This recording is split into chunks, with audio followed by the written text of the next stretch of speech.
Olá, tudo bem? Aluno da Escola Bíblica Dominical e a você, seguidor do canal do Instituto Servos.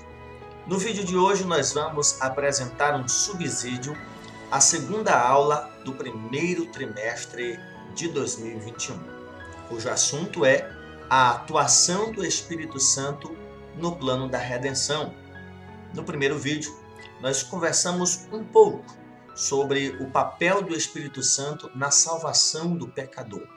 E a segunda aula desta lição sobre o verdadeiro pentecostalismo, ele trata especificamente sobre esta ação do Espírito Santo no plano da redenção, no plano de salvação.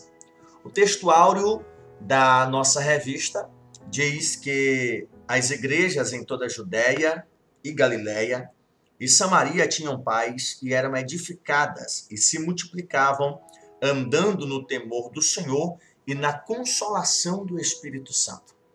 Nós estamos falando de um crescimento contínuo da Igreja de Cristo, a Igreja de Atos dos Apóstolos, começando no Pentecostes, resultando aí em aproximadamente 3.000 conversões, e este número aumenta ao ponto de não ter ao ponto de não ter mais uma contagem exata. Atos 9:31, que é o texto que nós lemos, diz que a igreja crescia na Judéia, crescia na Galiléia, crescia na Samaria, eles eram edificados e se multiplicavam, andando no temor do Senhor e na consolação do Espírito Santo. Não se esqueça de que Jesus veio cumprir o seu propósito, se fez carne, cresceu, inaugurou o seu ministério, anunciou o reino, morreu, ressuscitou, foi aos céus, mas deixou o Espírito Santo como cumprimento não somente da sua palavra, mas também das profecias do Antigo Testamento.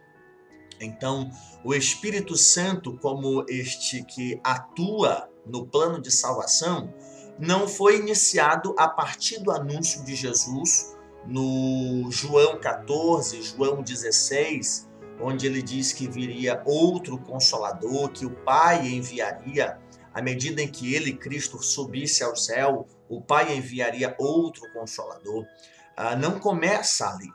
O Espírito Santo, ele é anunciado em todo o Antigo Testamento.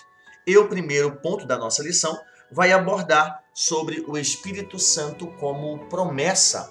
Nós temos a promessa messiânica, que é a promessa de um redentor, a promessa de um salvador, o proto-evangelho, primeiro evangelho, anunciado pelo próprio Deus lá em Gênesis 3 e o versículo 15, o descendente da mulher que esmagaria a cabeça da serpente, ou seja, uma promessa diante de uma espera de morte, pois era o que Adão e Eva estavam esperando. Não que Deus não cumprisse a palavra ou a sentença anunciada antes de pecarem, mas diante de uma expectativa de morte, Deus anuncia que viria um que esmagaria a cabeça da serpente.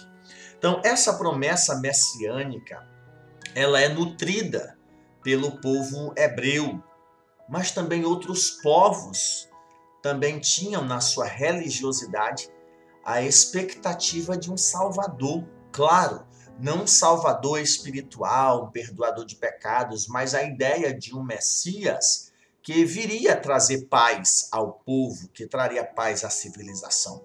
E isto é oriundo do Éden. Foi anunciado pelo próprio Deus e, sem dúvidas, isto foi espalhado pela tradição oral aos povos da antiguidade. Além da promessa messiânica, nós temos a diferença desta promessa na antiga aliança. É bom ressaltar que essa promessa messiânica não envolve estritamente a pessoa de Jesus.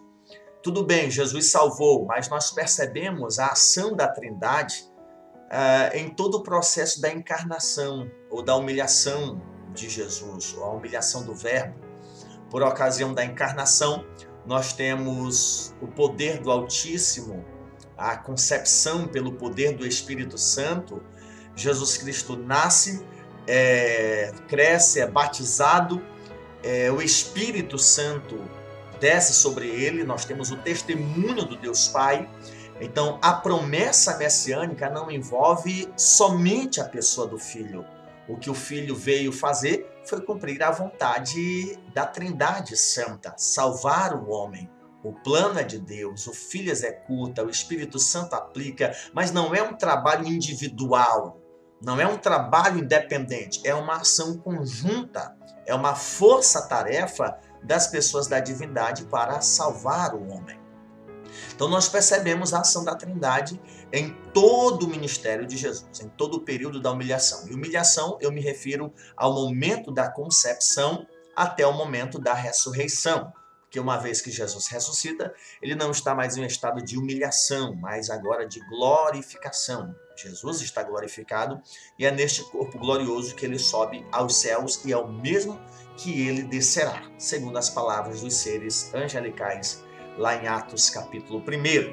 Pois bem, essa promessa messiânica é uma ação conjunta do Pai, do Filho e do Espírito Santo. E a ação do Espírito Santo, ela muda, ela melhora em relação à antiga aliança. Na antiga aliança ele age, capacitando pessoas para governar, como por exemplo, depois que Davi é ungido pelo sacerdote e profeta Samuel, a Bíblia diz que o Espírito Santo passa a tomar de conta da vida de Davi. Nós temos outros personagens que foram separados e empoderados pelo Espírito Santo para trabalhar com artes, para governar, para serem profetas. Então, o Espírito Santo ele agia no Antigo Testamento, embora de forma esporádica, mas agia continuamente, embora não na sua plenitude.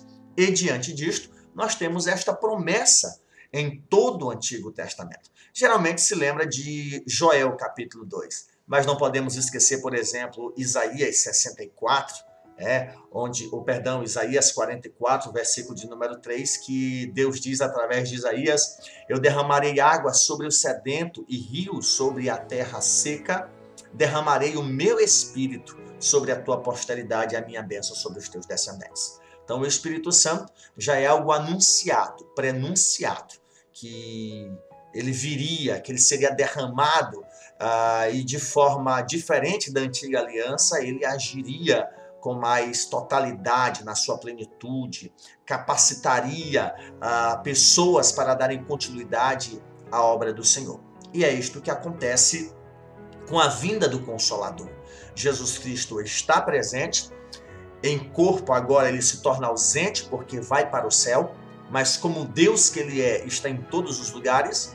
E exatamente diante desta presença, que agora não é mais visível, ele promete enviar outro Consolador e deixa claro aos discípulos: ele vai estar dentro de vocês, ele vai habitar com vocês. Vocês não vão estar sozinhos.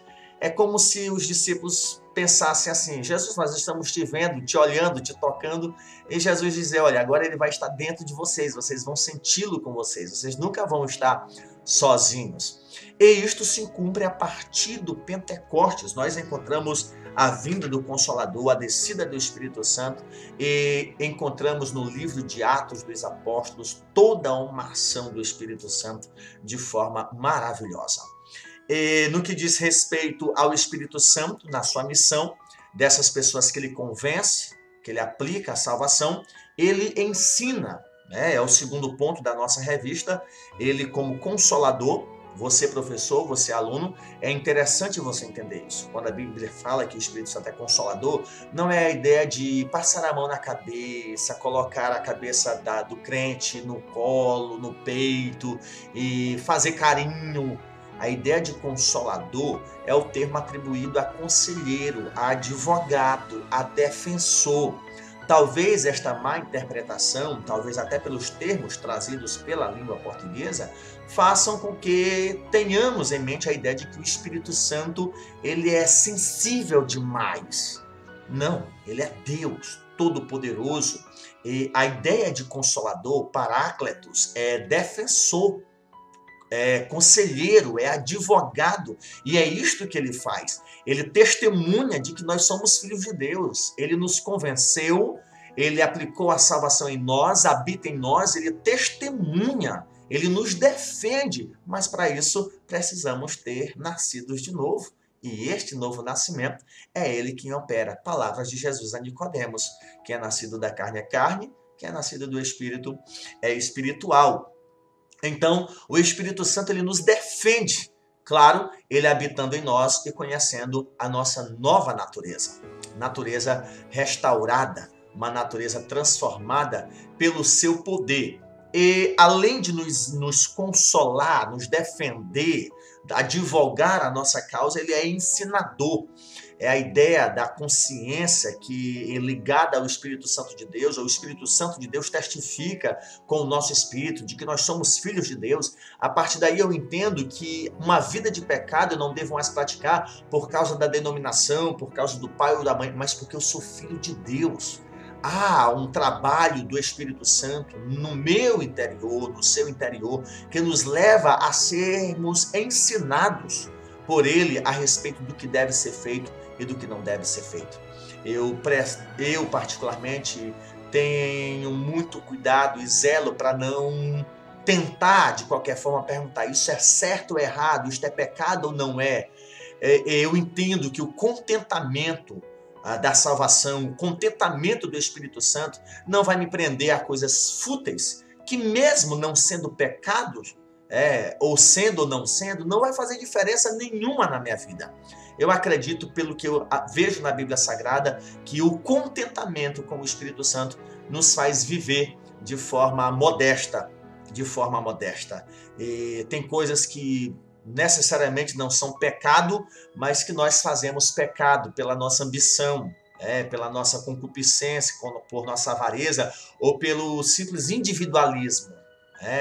Eu acho que não é, mesmo que não seja, mas acredito que o contentamento do Espírito Santo, ele nos ajuda a administrar isto no nosso viver diário. E como ensinador, ele é ajudador. E o terceiro e último ponto fala desta ação do Espírito Santo, que nos convence dos nossos pecados, convence-nos da justiça de Cristo, convence o pecador de que o que Cristo fez é suficiente para tirá-lo de um estado de condenação. Então o Espírito Santo convence o pecador do seu próprio pecado, convence o pecador de que apesar do estado de pecado, de morte dele, há a justiça de Cristo, que morreu e sacrificou-se por ele. O Espírito Santo convence do pecado e da justiça, do pecado do pecador e da justiça de Cristo. E, por fim, convence este mesmo pecador, agora transformado, do juízo. Convence do juízo. O juízo dos nossos pecados, os nossos pecados foram julgados na cruz do Calvário, mas haverá ainda o juízo do nosso acusador, o diabo, aquele que aponta as nossas culpas, aquele que tenta a qualquer custo tirar-nos da comunhão com Deus. Então, o juízo tanto dos nossos pecados como do nosso acusador. O julgamento começou na cruz. O descendente da mulher começou a esmagar a cabeça na cruz do Calvário, vencendo a morte, vencendo o diabo, vencendo o poder do pecado na vida daqueles que o receberam e por isso foram feitos filhos de Deus. Portanto, meu querido ouvinte, querido aluno, querido seguidor, a lição do próximo domingo ela é muito importante, pois ela foca neste ponto especial da ação do Espírito Santo na conversão, na redenção do pecador. E eu especificaria Efésios capítulo 1, dos versículos 3 ao versículo 14, onde nós temos esta ação conjunta da Trindade na salvação do pecador. Deus elege, o Espírito Santo opera o sacrifício em favor destes e Jesus opera o sacrifício em favor da humanidade e o Espírito Santo sela, garante que estas pessoas são salvas até o resgate da propriedade. Então nós temos aí em Efésios 1, versículos 3 ao 14, esse papel da Trindade, do Pai que planeja, do Filho que redime e do Espírito Santo que garante de que o salvo agora é propriedade de Jesus Cristo até o resgate dessa propriedade. Professor, boa leitura, indico para você essa obra do James Shelton, Poderoso em Palavras e Obras, o papel do Espírito Santo em Lucas Atos, mais especificamente o capítulo de número 11, onde ele vai trabalhar especificamente sobre o Espírito Santo na conversão de pessoas, na conversão, na igreja de Atos e em outras conversões, e explicar com mais eficiência a ideia de conversão e empoderamento. Então essa obra do James Shelton, Poderoso em Palavras e Obras, publicado pela editora Carisma, que tem nos munido com material acadêmico, pentecostal, carismático, que é de grande importância para o nosso crescimento na fé que nós professamos. Um forte abraço, boa aula, nós nos encontramos na Escola Bíblica Dominical e no vídeo da próxima semana. Deus te abençoe.